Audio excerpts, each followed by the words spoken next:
Hello विद्यार्थियों, कैसे हो। स्वागत है आपका अपने YouTube channel study for math. समांतर श्रेणी पढ़ रहे हैं हम 5.3। इसमें हमने पढ़ लिया है, कुछ क्वेश्चन मैं आपको करा चुका हूँ 6 तक।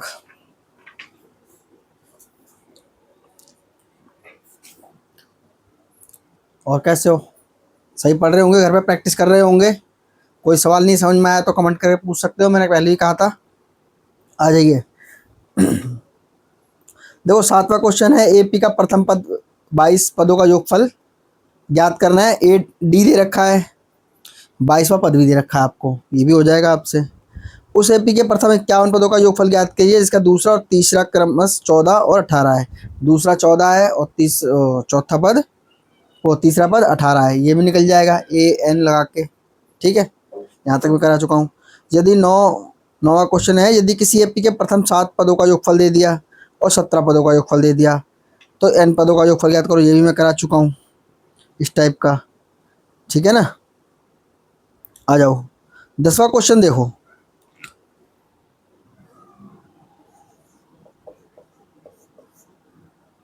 क्वेश्चन नंबर 10 में क्या कहा है उसने कि A1 A2 कोई भी श्रेणी है, मान लो A1 A2 A3 इस प्रकार से चल रही है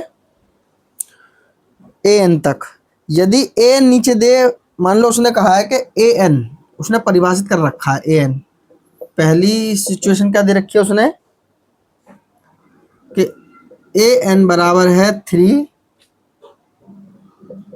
+ 4n, मतलब nवां पद उसने ये दे दिया। अगर ये है तो क्या श्रेणी बन सकती है? बहुत आसानी से बन सकती है। मान लो हमने पहले A1 ही रख दिया बराबर 3 + 4 इंटू एन की जगह पर क्या आएगा 1, 3 + 4 बराबर 7। भाई A1 7 हो गया।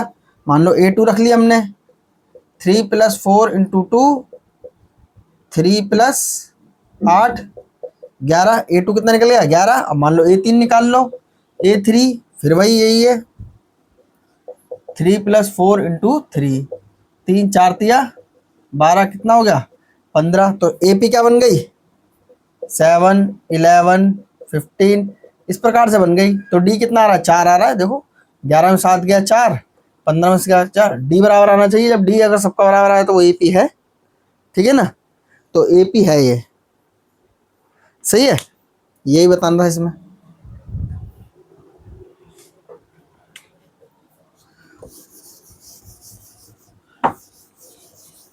आ जाएगी,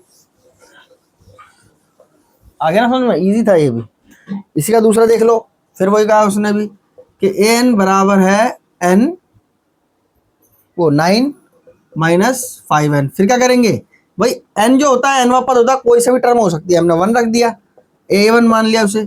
9 + 5 इंटू 1, सॉरी माइनस है यहाँ पर, इंटू 1, 9 - 5 4 बच गया। A1 आ गया 4, A2 निकालो, A2 निकालो फिर वही फॉर्मूला आ गया 9 - 5 इंटू एन की यहाँ पे क्या रख देंगे 2, 5 दूनी 10, कितना बचा माइनस का 1। A2 आ गया। A3 निकालो, A3 है n - 5 इंटू 3, 5 दिया 15, कितना आ गया माइनस का 6। रख लो। A1 क्या निकला है 4, माइनस का फिर 1, फिर माइनस का 6, इस तरह कैसा आया है। D कितना हो गया -1 और माइनस का 4 यानी कि माइनस का 5। इधर से निकाल लो, D बराबर माइनस का 6 प्लस का 1 माइनस का 5, मतलब D बराबर आ रहा है। इसका मतलब ये श्रेणी है। इजी था ये भी।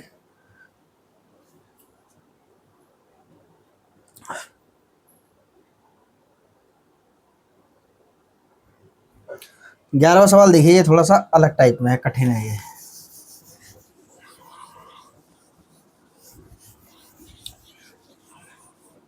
आ जाओ क्वेश्चन नंबर 11। इसने क्या कहा है, इसने कहा है कि प्रथम n पदों का योगफल। भाई मान लिया n पदों का योगफल होता है SN ही लगाते हैं हम। उसने दे रखा है 4n - n²।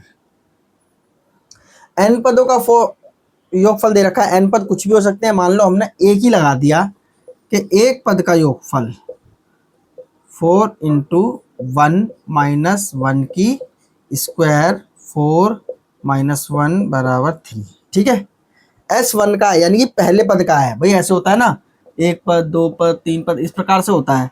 तो सिर्फ इसका मान आ गया एक तरह से भाई, एक का योगफल तो एक सिंगल ही रहेगा, तो A1 आ गया इसका मतलब हमारे पास। ठीक है, अब हमें दो का निकालना है, मान लो S2 निकाल लिया हमने, तब हम कितना लगाएंगे, 4 इंटू 2 - 2 की होल स्क्वायर, 4 दूनी 8, यहाँ से क्या आएगा 2 दूनी 4 बराबर कितना आएगा 4, यानी कि S2 हमारे पास कितना आ गया,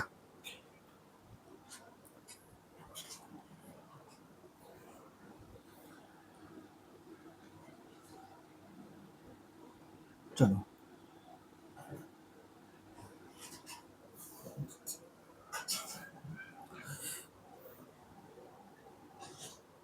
ये अलग है, माइनस तो नहीं होना चाहिए, चलो कोई नहीं, ये कितना आ गया हमारे पास 4 आ गया। ठीक है, अगला निकालो, मान लो नहीं ये S2 आया, ये नहीं आया, हाँ सही है सही है सही है बिल्कुल,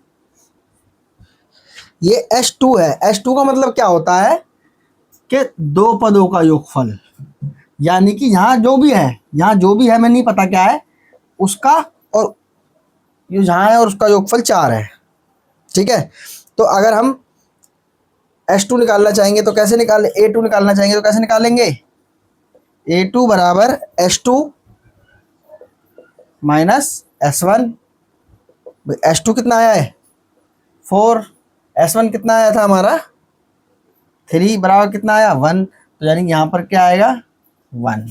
अभी हमें और आगे जाना है भाई, तीसरा पद भी तो चाहिए क्योंकि समांतर श्रेणी तो जब भी निकलेगी हमारी, जब आगे निकाल लो। हमने मान लो S3 लगा दिया भाई, S3 में क्या है 4 इंटू 3 - 3 की होल स्क्वायर, आ रहा है ना समझ में भाई, 4 तिया 12, 3 तिया 9 बराबर 3। लेकिन ये 3 क्या है, ये 3 इन 3 पदों का योगफल है भाई, योगफल है वो पद नहीं है। निकाल लो, हमें ये वाला पद चाहिए तो कैसे निकालेंगे, S3 और माइनस S2। ठीक है ना, A3 चाहिए हमें, अगर तो S3 कितना आया हमारे पास 3, ये कितना आया था हमारे पास 1 भाई, ये 1 वो सॉरी 4 आया था ना, ये 4 तो बराबर आएगा माइनस का 1, तो यहाँ का अब क्या आ गया माइनस का 1 आ गया, माइनस का, तो श्रेणी हमारे पास क्या आ गई 3 1 माइनस का 1। अगर हम इसमें D निकालेंगे तो कितना आएगा, दूसरा पद माइनस पहला पद बराबर माइनस का 2। अब पूछ क्या रहा है,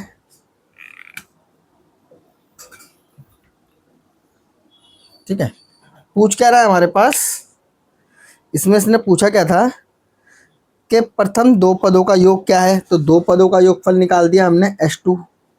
ठीक है, दूसरा पद क्या है, दूसरा पद भी निकाल दिया हमने 1। इस प्रकार तीसरा भाई, तीसरा पद भी निकाल दिया हमने -1। 10वां और nवां पद ज्ञात कीजिए भाई, 10वां पद क्या होगा,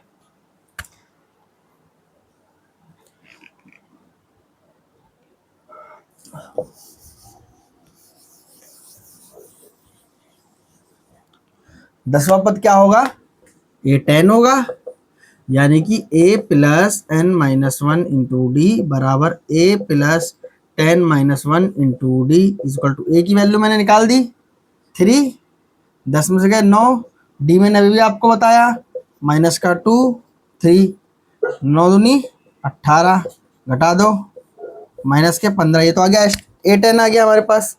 ठीक है ना, 10वां पद निकाल गया। अब nवां पद निकालना है तो वही फॉर्मूला है, ए एन बराबर A plus n-1 into D. A का मान कितना है 3 है, प्लस ये तो ऐसे ही रहेगा, डी का मान कितना है -2 है, यानी कि 3 - 2n और इसमें गुणा होगी तो प्लस का 2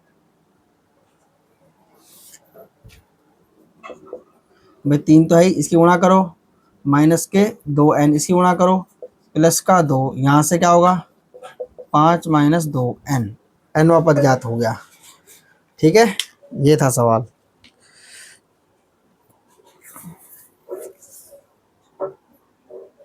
आगे समझ में। नेक्स्ट, ये क्वेश्चन था थोड़ा सा दमदार, इसमें निकालना था, और इसी टाइप का ही आएगा आपके पास क्वेश्चन, अगर आएगा तो बढ़िया सा एग्जाम में। ऐसे नहीं आएगा कि ए निकाल दो डी निकाल दो, कुछ अजीब टाइप का ही क्वेश्चन होगा। और प्रैक्टिस करेंगे, अभी तो हम एनसीईआरटी खत्म करें, फिर हम प्रैक्टिस करेंगे अलग अलग टाइप के क्वेश्चन होगी। आ जाओ, क्वेश्चन नंबर 12 का कह रहा है, ये कह रहा है कि प्रथम 40 धन पूर्णांकों का योग ज्ञात किए और 6 से विभाज्य हैं। भाई 6 से विभाज्य कौन से होंगे? इजीली 6 होगा, 12 होगा, 18 होगा, 24 होगा, इस प्रकार से होंगे। तो डी तो हमें सीधा सीधा दिखाई दे रहा है 6 ही है भाई, क्योंकि 6 की बढ़त हो रही है सब में। ए हमारे को पता है 6 हो गया। अब ये कह रहा है पहले 40 पदों का, बहुत आसान है, S14 बराबर 14/2, 2 इंटू ए की वैल्यू कितनी है 6। फॉर्मूला एक बार मैं दोबारा लिखवा दूं, आप भूल ना जाओ, 2a प्लस n-1 इंटू में डी, ठीक है, यही है। आ जाओ, 2a 2 इंटू 6 प्लस n कितना है 40, माइनस का 1 डी की वैल्यू कितनी है, डी की वैल्यू भी 6 है, ये कट गया, यहाँ कितना आया 20, 2 6 12, 40 में से 1 गया 39, गुणा में कितना है 6, 20 करो 6 निम 63 का 3 हासिल 6, 6 × 18 और 6 24, 20 गुणा 2 और 3 5, 4 और 1 5, 2 का 2 कर दो गुणा, 0 2 पंजे 10 की 0 हासिल 1, 2 पंजे 10 और 1 11 का 1 हासिल 1, 2 दूनी 4 और 1 5, ठीक है, ये भी आसान था भाई। 40 धन पूर्णांकों का योगफल ज्ञात करना है जो 6 से विभाज्य है। श्रेणी बन गई है, एपी बन गई आपकी ये, ठीक है, डी इसमें 6 हो गया, ए इसमें पहला पद हो गया, S40 का फॉर्मूला लगा दिया, आसान है। आ जाइए,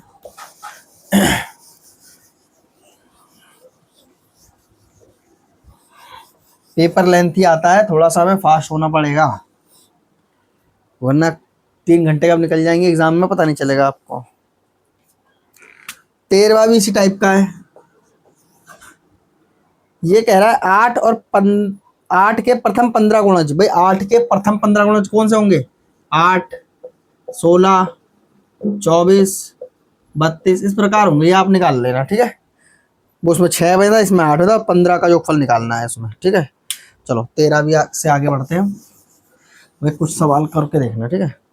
15 आ जाओ, नहीं 14वां देखो, 14वां भी आसान है भाई। 0 से 50 के बीच में विषम संख्या है, विषम कौन सी होती हैं? 1, 3, 5, 7, 9, 11 इस प्रकार से होंगी। योगफल याद करना है भाई, योगफल क्या, पहली तो ये हो गई, एंड की क्या होगी 49 होगी, क्योंकि 50 नहीं होगी, ठीक है। तो पद कितने हो गए? हमें अगर नेचुरल गिनती करें तो 25 हो गए, लेकिन कैसे पता चलेगा? हमने मान लिया 49वां पद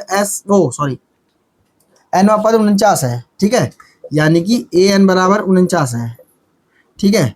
तो a plus n-1 into d बराबर कितना हो गया 49, ए का मान 1 प्लस n-1 इंटू डी का मान 3 में से 1 गया 2, 1 को उधर ले जाएंगे, n-1 49 -1 ये माइनस का हो जाएगा ना, यहाँ पर n-1 इंटू में 2 कितना बचा यहाँ पर 48,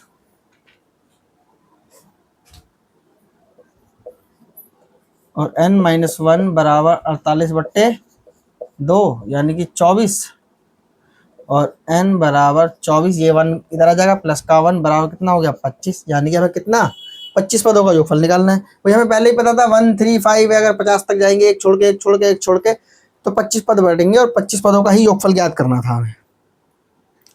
0 से 50 के बीच की विषम संख्याओं का योगफल ज्ञात करो। अब योगफल का फॉर्मूला आप ये लगा दो, मैं करवा ही देता हूँ आपको। S25 बराबर 25/2, 2 इंटू ए की वैल्यू कितनी है 1, प्लस 25 - 1 डी की वैल्यू है 2, 25/2, 2 एक कम 2, यहाँ से कितना हो जाए 24, 24 दूनी 48, 25/2 गुणा कितना हो गया 50, काट दो 25, 25 गुणा 25, 25 इंटू 25 कितना होता है 625। ये इसका आंसर है। आ गया समझ में? आसान सवाल है, आ जाओ।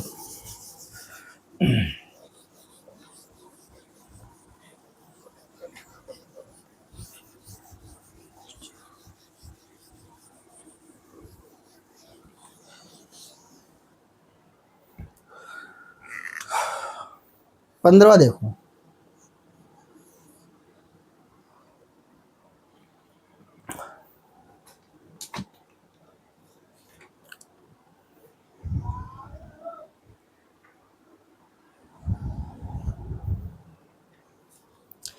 निर्माण कार्य से संबंधित किसी ठेके में एक निश्चित तिथि के बाद कार्य का विलंब पूरा करने के लिए जुर्माना लगाने का प्रावधान है। भाई कोई कार्य हो रहा है या किसी को हमने ठेका दिया कि ये काम पूरा करना है, वो उस काम को पूरा नहीं कर पा रहा, ठीक है, तो एक दिन के लेट के लिए हमने कुछ उसके चार्ज लगा दिया, फीस लगा दिया। पहले दिन के लिए 200 रुपये, दूसरे दिन के लिए 250 रुपये, तीसरे दिन के लिए 300 रुपये, अर्थात प्रत्येक उत्तरोत्तर दिन का जुर्माना अपने से ठीक पहले 50 रुपये अधिक हुआ। मतलब भाई उसने एक दिन लेट किया मान लो काम, तो हमने उससे कहा भाई 200 रुपये जुर्माना लग गया। फिर उसने एक दिन और लेट किया तो 200 नहीं लगाएंगे, अब हम 250 लगाएंगे। फिर एक दिन लेट किया तो 250 नहीं, हम 300 लगाएंगे। इस प्रकार से 50 रुपये बढ़ रहे हैं, तो डी हमारा क्या हो गया 50 हो गया। सीधा सा हिसाब है, जो डिफरेंस होता है वही डी होता है। अब उसने 30 दिन काम लेट कर दिया तो उसे कितने रुपए जुर्माना भरना पड़ा भाई, 30 का योगफल निकाल दो बस। भाई ए हमारा 200 हो गया,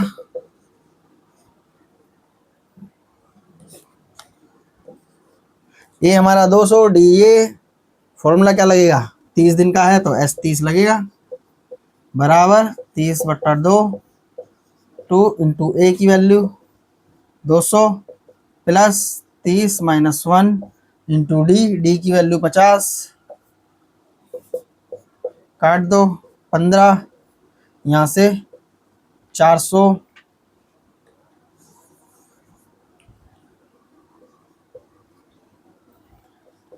प्लस 30 में से 29 इंटू 50, 15, 400 0 5 नहीं 45 का 5 हासिल 4, 5 दूनी 10 और 4 14, जोड़ डालो इसे 15 गुणा 1850, 15 का 0, 15 पंजे 75 का 5 हासिल 7, 15 अट्ठे 120 और 7 27 हासिल 12, 15 एकम 12 और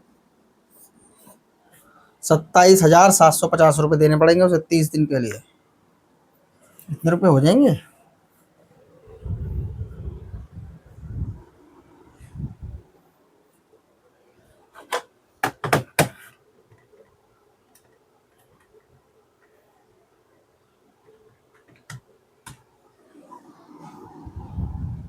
विलंब शुल्क देना पड़ेगा उसे 27,000 रुपये। बताओ 30 दिन का काम लेट करने का। तो भाई लेट क्यों कर रहा है, जल्दी कर भाई।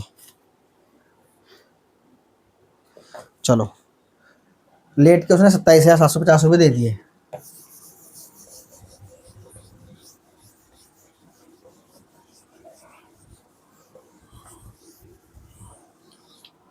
आ जाओ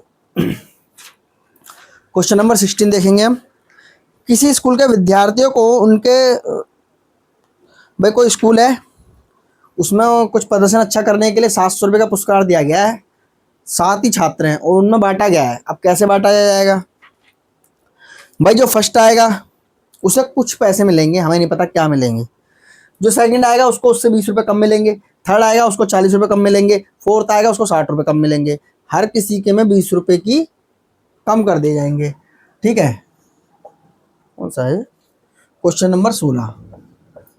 भाई पहले को मान लो हमने क्या दिया भाई, ए दे दिया।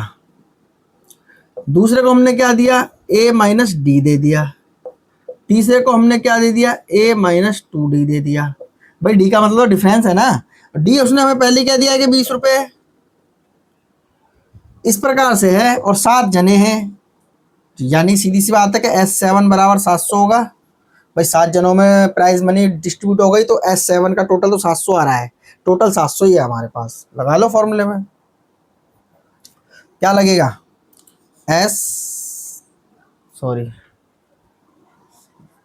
वो होता है फॉर्मूला S7 बराबर 7/2, फिर 2 इंटू ए की वैल्यू नहीं पता हमें, प्लस 7 - 1 इंटू डी की वैल्यू पता है हमें 20। यहाँ पर तो रख दिया हमने 700 बराबर 7/2 ही रहेगा, 2 एक कम 2 ए रहेगा, प्लस में 7 में से गया 6, 6 दूनी 12। ठीक है बच्चों, 120 आ गया यहाँ पर, 6 दूनी 12, ये क्रॉस में जाएगा, 700 गुणा 2, ये 7 में आएगा, बराबर 2a प्लस 120। भाई 7 से काटा हमने, 7 एकम 7, 2 के 100 में 200 आ गया, यहाँ से 2a प्लस 120, 120 को इधर ले आओ, यानी कि 2a बराबर 200 और माइनस 120।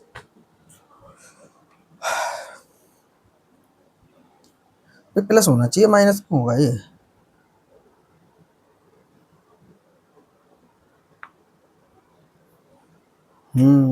हमने गलती की है।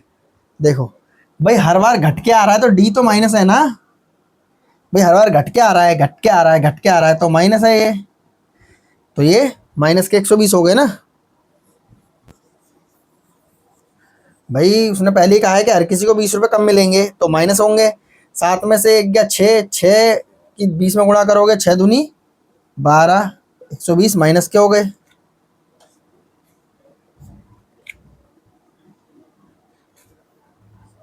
और यही सबसे फॉर्मूला है। अब भाई जब ये माइनस के हैं तो इसे हम इधर ले जाएंगे तो ये प्लस के हो जाएंगे ना, ठीक है। अच्छा नहीं लग रहा है, इसे प्लस कर लो,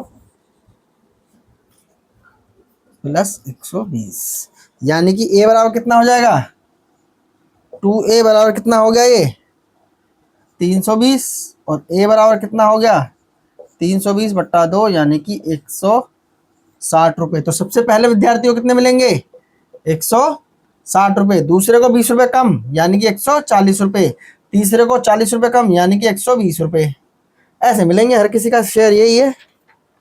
क्या कह रहा है, प्रत्येक का पुरस्कार ज्ञात करो, प्रत्येक का पुरस्कार ज्ञात हो गया, आ गया समझ, देख लो इसे। अभी आगे चलते हैं, फिर हम आ जाओ, थोड़ा मन लगा के पढ़ोगे, बहुत आसान सवाल है।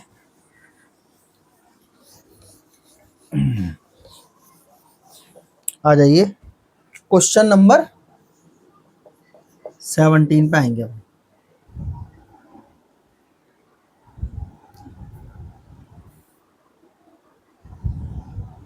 आ जाओ, 17 का कह रहा है, एक स्कूल के विद्यार्थियों ने वायु प्रदूषण कम करने के लिए स्कूल के अंदर और बाहर पेड़ लगाने के बारे में सोचा।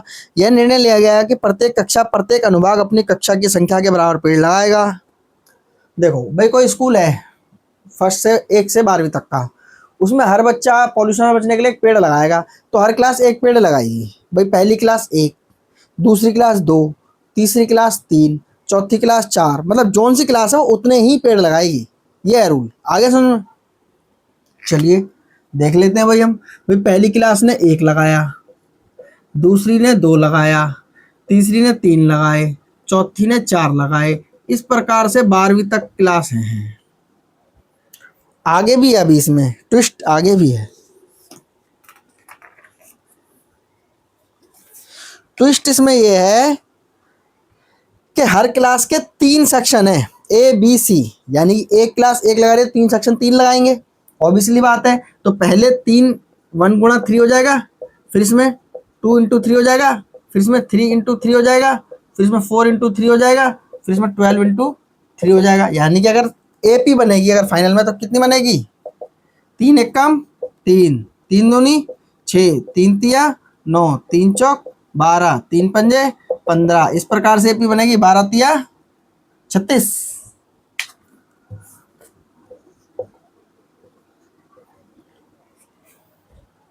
टोटल इतनी एपी बनेंगी। बहुत आसान है भाई, ये A1 A2 A3 A4 A5 A12 तक है, कर लोगे अब आप। ए कितना है 3, डी कितना है 3, भाई 6 में से 3 या 3, और निकालना कितना है हमें S12, यानी कि 12/2, 2 इंटू ए प्लस 12 - 1 इंटू का 3। कर लेंगे सभी इसको सोल्व, मैं नहीं कराऊंगा इसको, ठीक है। आसान सवाल है बहुत। सॉल्व भाई, कैलकुलेशन आपको ही करनी है। टोटल फिर निकलेंगे कितने पेड़ लगे, सही है। टोटल पेड़ों की संख्या तुम्हें ज्ञात करनी है, वो तो आप ज्ञात कर लोगे। बहुत आसान है, श्रेणी मैंने आपको बना दी कैसे बननी थी। आ जाओ। ये है सवाल, केंद्र ए से प्रारंभ करते हुए, मान लो भाई कोई भी है, एक केंद्र ए है, ठीक है, इससे कोई वृत्त बनना है, 1 2 3 4 5 6 7 8, इस प्रकार से। भाई ये अर्धवृत्त हो गया, ये अर्धवृत्त हो गया, ये अर्धवृत्त हो गया, इस तरह से अर्धवृत्त है। हमेशा वृत्त में होता क्या है, वृत्त के अंदर मेन चीज क्या होती है, आर, यानी कि त्रिज्या। जब तक त्रिज्या नहीं होगी तो उसका क्षेत्रफल नहीं निकलेगा, ठीक है। आ जाओ। अर्धवृत्त खींचकर एक सर्पिल बनाया गया है जिसकी आकृति इतनी दर्शाया गया, 13 क्रमिक अर्धवृत्तों से बने सर्पिल की कुल लंबाई ज्ञात करो। अब आ जाओ, ये मान लो हमारे पास ये पर्दी है, फिर ये पर्दी है, फिर ये पर्दी है, फिर ये पर्दी है, फिर ये पर्दी है, सबकी पर्दी अलग अलग। अर्धवृत्त की पर्दी हो गया, पर्दी का फॉर्मूला अगर हम लगाएं तो क्या होता है 2πr, यही होता है। वृत्त की परिधि निकालने का फॉर्मूला होता है 2πr, और यदि परिधि को आधा कर दिया जाए तो क्या होगा भाई 2πr है, आधे के लिए बट्टे में 2 रखेंगे, इससे ये कटेगा, तो अर्धवृत्त की परिधि क्या आ गई πr। त्रिज्या इसने दे रखी है, त्रिज्या कैसे दे रखी है इसने कि भाई पहले की है 0.5, दूसरे की है 1, तीसरे की है 1.5, चौथे की है 2, इस प्रकार से आर है।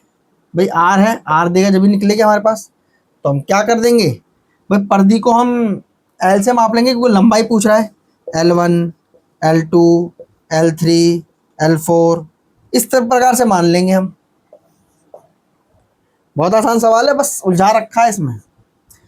फॉर्मूला होता है πr, पहले का क्या निकलेगा πr, भाई पाई का मान होता है हमेशा 22/7, आर का मान उसने दे रखा है 0.5, कितना आ जाएगा, पहले की परिधि आ गई 11.7, ठीक है। दूसरे में आओ, 22/7 रखा जाएगा, आर कितनी है 1 है, कर लो, तो दूसरे का आ जाएगा 22/7। तीसरा है 22/7 गुणा 1.5, कितना आ जाएगा इंटू कर लो इसे, 33 आ जाएगी, 33/7।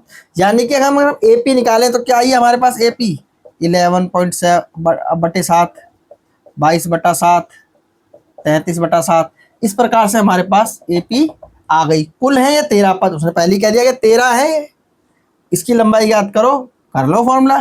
भाई पहले का ये, दूसरे का ये, तीसरे का ये, डी कितना हो गया, डी बराबर 11/7, भाई दूसरे में से पहले को हटाएंगे 11/7 ही आएगा। भाई डी ए निकाल दिया, डी निकाल दिया, ठीक है। आगे यहाँ तक समझ में आ जाओ। टड़न टड़न, बहुत आसान हो गया ना। अब अभी नहीं समझ में आ रहा था, ये देखते ही चक्कर आ रहे होंगे ये क्या बोल दिया उसने, परिधि सर्पिल। फॉर्मूला हमारे पास क्या है भाई, S13 का ही फॉर्मूला लगाना है, 13/2, 2 गुणा ए का मान कितना है 11/7, 13 - 1 इंटू डी का मान कितना है 11/7, 13/2, 11 दूनी 22/7, 13 में से एक गए 12, 12 गुणा 11/7,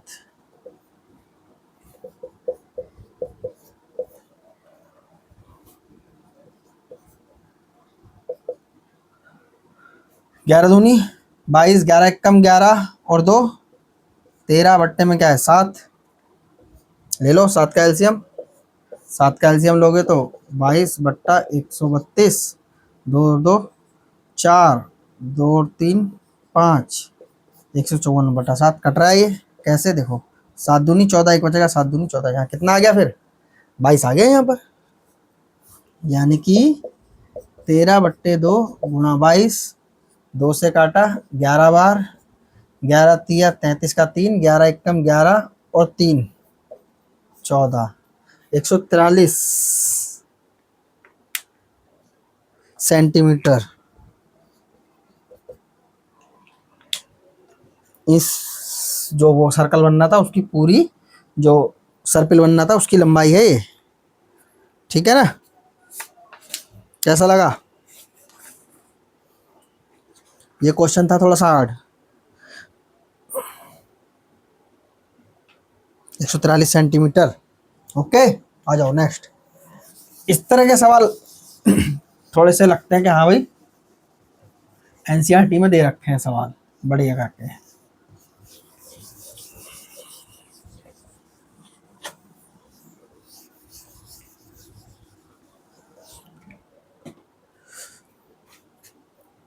क्वेश्चन नंबर 19 भी आसान है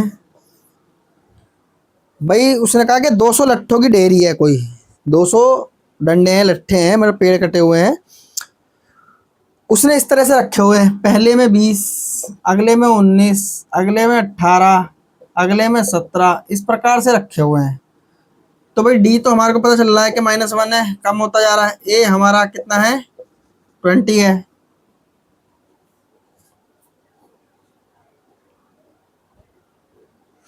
इस प्रकार से उसने रखे हुए हैं। तो कह रहा है कि सबसे लास्ट वाली में कितने रखेंगे। पहली बात तो हमें लास्ट वाली का वही नहीं पता कि कितने पद हैं इसके अंदर। फॉर्मूला लगाओ भाई, एस एन बराबर n बट्टा 2, 2 इंटू ए, फिर n-1 इंटू डी, डी का मान -1। भाई ये हमें पता है कि ये 200 है टोटल। भाई हमें 200 टोटल का तो पता है। n बट्टा 2, 2 दूनी 4, प्लस इसमें होगी तो ये हो गया माइनस का n, इसमें होगी तो प्लस का 2, यानी कि n बट्टा 2, 4 और 2 42 और माइनस का n।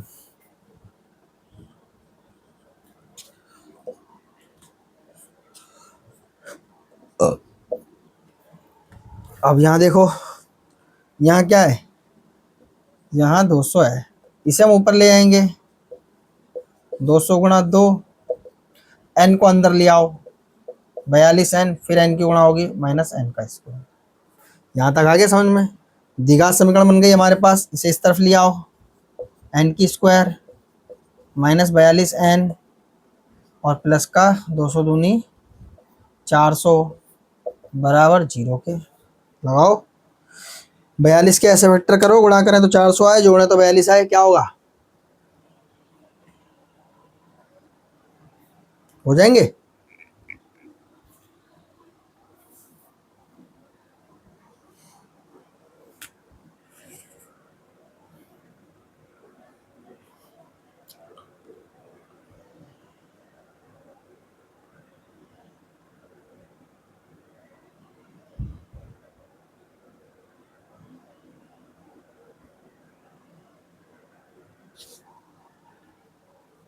कहीं कहीं पर हम गलती कर देते हैं और बच्चे पकड़ भी नहीं पाते, है ना।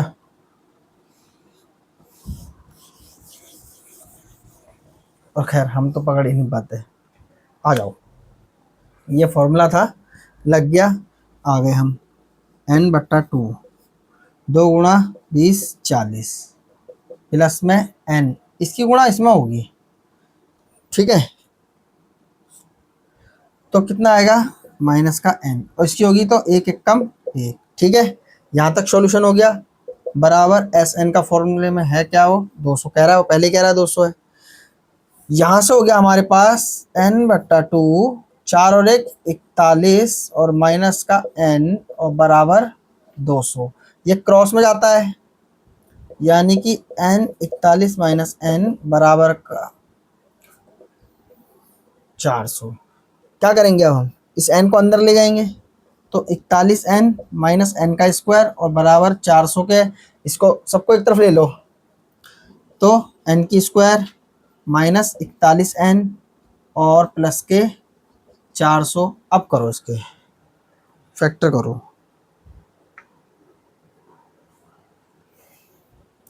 अब इसके फैक्टर करो, क्या आ रहा है इसका,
पहले इसके फैक्टर करो यार।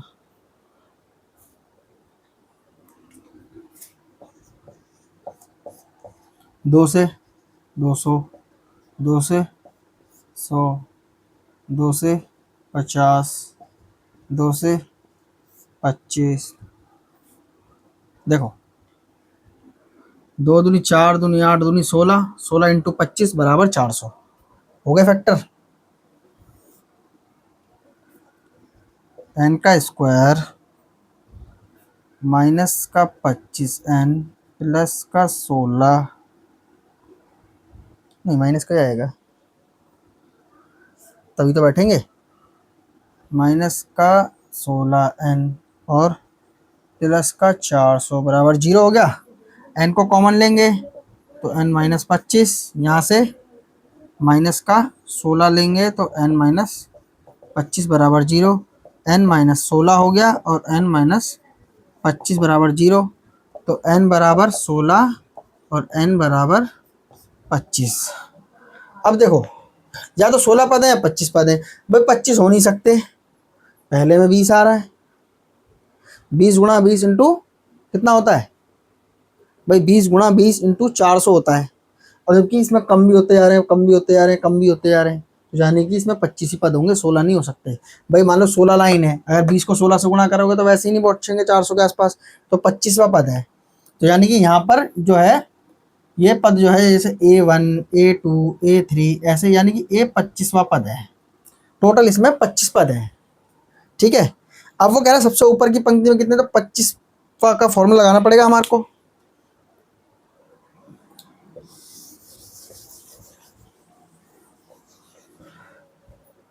क्या करेंगे हम, A25 बराबर A प्लस 25 माइनस 1 इंटू डी। ए का मान कितना है 20, 25 में से गए 24, डी का मान कितना है -1, ठीक है 20, तो माइनस 24 कितना बचा 4। सबसे ऊपर कितने रखे हैं 4 रखे हैं,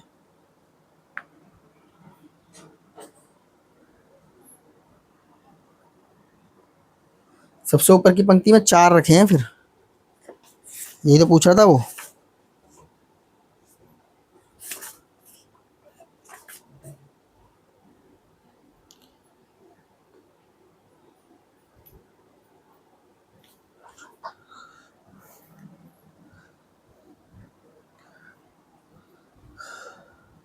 बीस इंटू 20, 20 इंटू 16, टोटल 200 है, 400 नहीं है ना, ये हमने गलत लगा लिया फॉर्मूला भाई। यहाँ पर 16वां पद आएगा, क्योंकि 20 गुणा 20 इंटू 400 होता है, जबकि हमें 200, टोटल तो 200 ही थे ना, वो टोटल 200 ही तो लट्ठे हैं। 16 बराबर A प्लस 16 माइनस 1 इंटू डी। ए का मान कितना है 20 प्लस 15 गुणा माइनस का 1, 20 माइनस 15 बराबर 5। तो सबसे ऐसे जब हम जाएंगे 17, फिर 16, फिर ऐसे, तो सबसे लास्ट वाले में कितने होंगे? 5 लट्ठे होंगे। और टोटल लाइन कितनी बनेंगी ऐसे? पहले 20 की, फिर 19 की, फिर 18 की, 17 की, ऐसे करके टोटल लाइन बनेंगी हमारे पास 16। यानी टोटल पद हो गए हमारे पास 16। और लास्ट के पद में कितने? 5 लट्ठे रखे गए। और इन सबका टोटल उसने दे ही रखा है कि 200 लट्ठे हैं। आगे समझ में? लास्ट सवाल और देखेंगे, इसे देख लो पहले तुम। लास्ट और थोड़ा सा एक्साइटिंग है।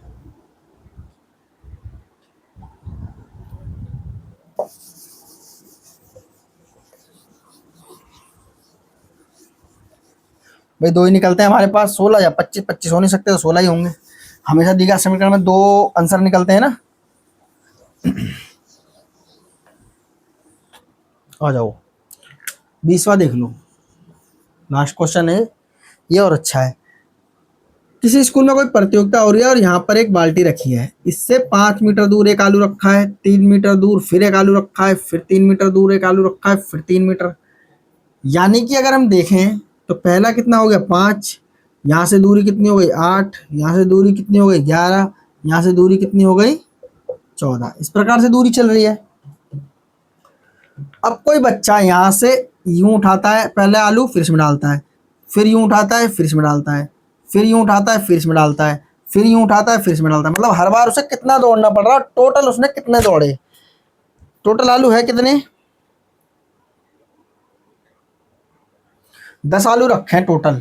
यानी कि A1, A2, A3, A4, A5 इस प्रकार से रखे हुए हैं। ठीक है, एक एक आलू रखा है। ये दूरी है, ये डिस्टेंस है। पहला 5 किलोमीटर, फिर 3 किलोमीटर, फिर 3 किलोमीटर नहीं, ओनली मीटर्स, मीटर की बात हो रही है यहाँ पर। ठीक है, मीटर।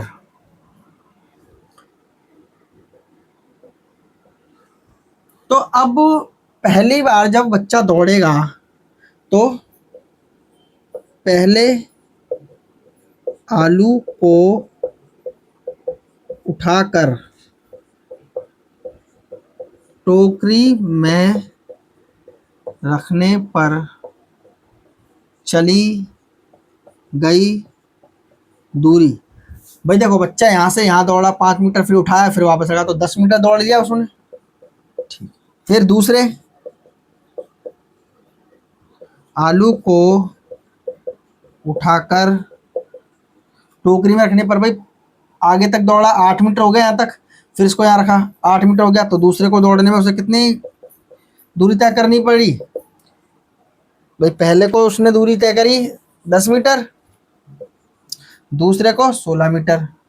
ठीक है, फिर तीसरे पे जाएगा, यहाँ तक उसे जाना है 11 मीटर, फिर वापस आएगा 11 मीटर, यानी कि 22 मीटर। तो अगर हम एपी बनाएंगे अपनी, तो हमारे पास एपी कितनी बनेगी? 10, 16, 22। इस प्रकार से A10 तक है ये। तो S10 का फॉर्मूला लगा दो। S10 बराबर 10/2, 2 इंटू ए की वैल्यू कितनी है? सबसे पहले उसने 10 मीटर चली, 10, फिर plus 10 minus 1 into D. D कितना है? गैप कितने का आ रहा है? 6 का। यहाँ से कट गया 5/2 दाम 20 बचा। यहाँ पर 9, 10 में से गया 9, 9 6 54, 5 ये कितना हो गया? प्लस 74, 5 चौक 20, 5 सत्ते 35 और 2, टोटल उसने 370 मीटर दूरी तय करी है बच्चे ने सारे आलू उठाने में। ये है सवाल, है ना एक्साइटिंग? इसी तरह से सवाल करने में मजा आएगा, बस तैयारी करते हो चलो आप। ठीक है बच्चों, एक्सरसाइज खत्म हो गई, समांतर श्रेणी आपकी खत्म। अब शुरू होगा त्रिभुज। इसमें कुछ रूल्स हैं, कुछ फॉर्मूलेज हैं, वो आपको पढ़ने पड़ेंगे पहले। ठीक है, वो आप फॉर्मूले और रूल्स पढ़ लो, फिर मैं आपको कल कराऊंगा एक्सरसाइज, तो याद होने चाहिए। क्योंकि जब मैं बोलूँगा कि इसका मतलब ये, इसका मतलब ये, फिर आप ये नहीं सोचो कहाँ से आया इसका आंसर। ये कुछ रूल होते हैं, वो आपको याद करने हैं। ठीक है, कि भुजा के सामने की भुजा क्या होती है, समांतर भुजाओं के सम्मुख कोण बराबर होते हैं, इस प्रकार से है इसका, ठीक है ना। कुछ वो हैं इसके पॉइंट्स जो याद कर लेना आप, फिर हम कराएंगे आपको कल छठवा।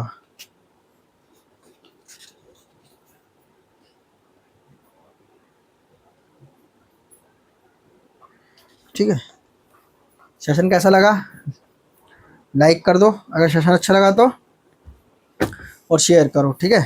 कल हम करेंगे 6 पॉइंट स्टार्ट त्रिभुज। समांतर श्रेणी आज हमारी खत्म हो गई। कल मिलते हैं, बाय।